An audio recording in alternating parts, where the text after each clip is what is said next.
आत्ता तुम्हाला सांगतो आमच्या त्या विजू मानेची लेक आणि माझा लेक, माझा मुलगा साजिरी गोजिरी काय नाव आहे तिचं? विजू मानेची मुलगी गोजिरी आणि माझा मुलगा गंधार, दोघेही 10वीला होते.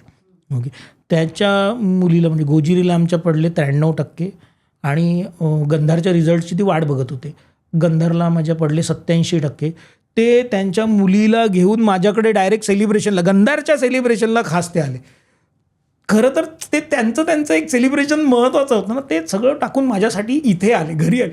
सो तुमच्या आयुष्यात ना असा कोणीतरी लागतो यार की जो तुमच्यासाठी काहीही करू शकतो, काहीही तुम्ही म्हणाल ते. असाच आमच्या मागे एक संदीप वेंगुर्लेकर नावाचा माणूस आहे.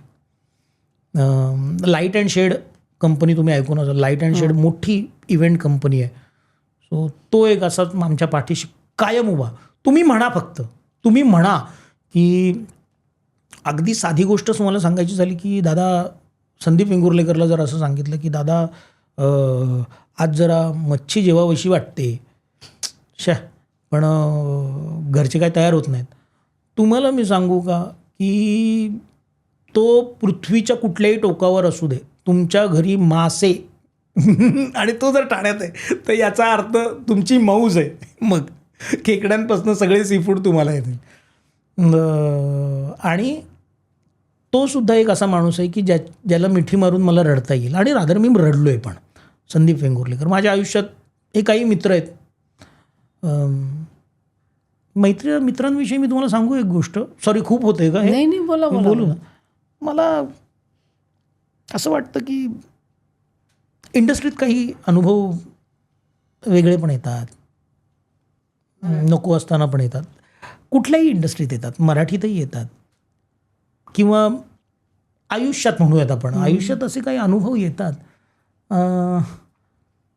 मित्र कसं असतो माहिती आहे का, की तुम्ही बुडत असाल ना तर तो असं किनाऱ्यावरती उभं राहून तुम्हाला नाही सांगत अरे उजवा हात मार, अरे डावा हात मार, अरे पाय नीट मार ना. अशी लोक नकोत आपल्याला आयुष्यात.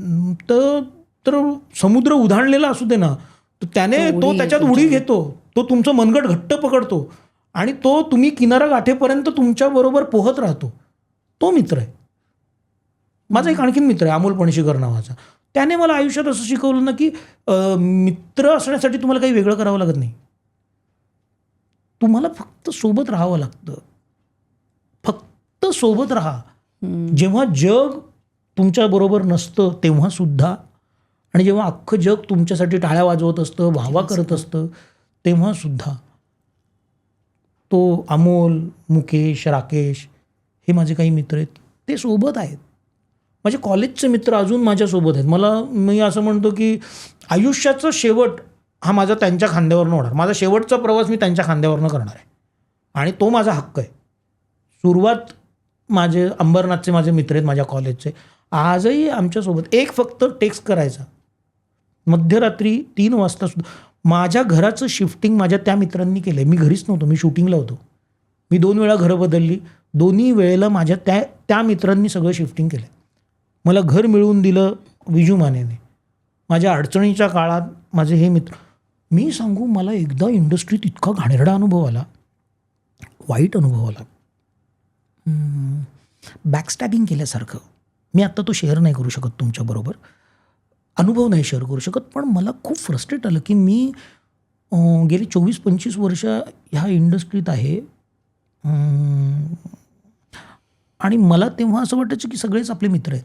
पण तसं नसतं. आपल्याला ते जरा आपल्याला पार्ट करावं लागतो की ही माझी ओळख आहे, ही माझी फॅमिली आहे, ही ओळख आहे, हे माझे सोबतीने काम करणारे माझे कलीग आहेत.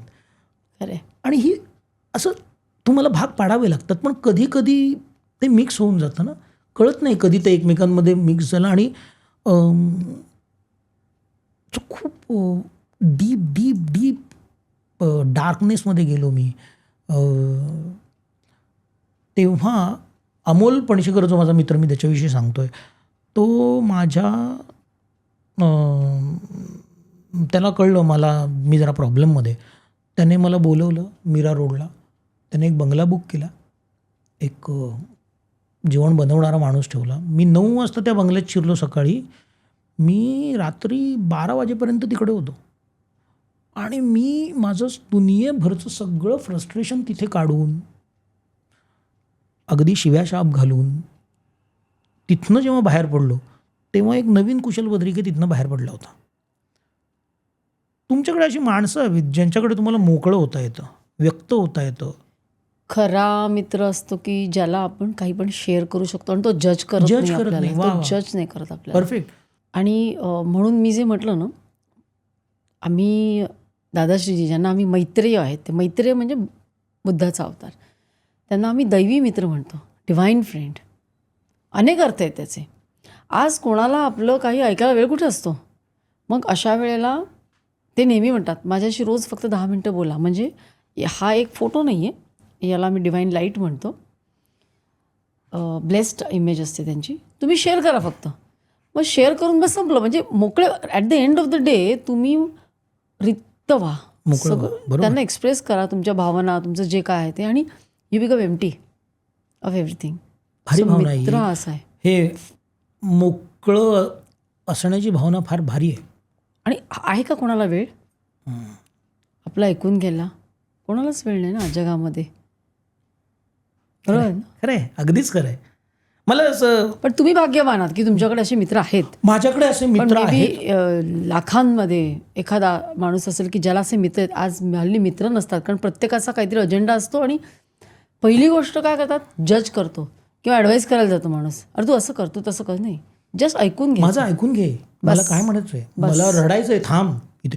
माझ्या आयुष्यात असे मित्र आहेत आणि माझ्या आयुष्यात जसं तुम्ही म्हणताय तसं माझ्या आयुष्यात माझे गुरुजी आहेत. I am blessed one. मी इतका आनंदी आहे आणि माझं कुटुंब आहे. सो मी जगाच्या पाठीवरचा सगळ्यात आनंदी माणूस आहे. ही क्लिप जर तुम्हाला आवडली असेल तर संपूर्ण पॉडकास्ट बघण्यासाठी सर्व काही पॉडकास्ट चॅनलला भेट द्या आणि सर्व काही प्लसला सबस्क्राईब करायला विसरू नका.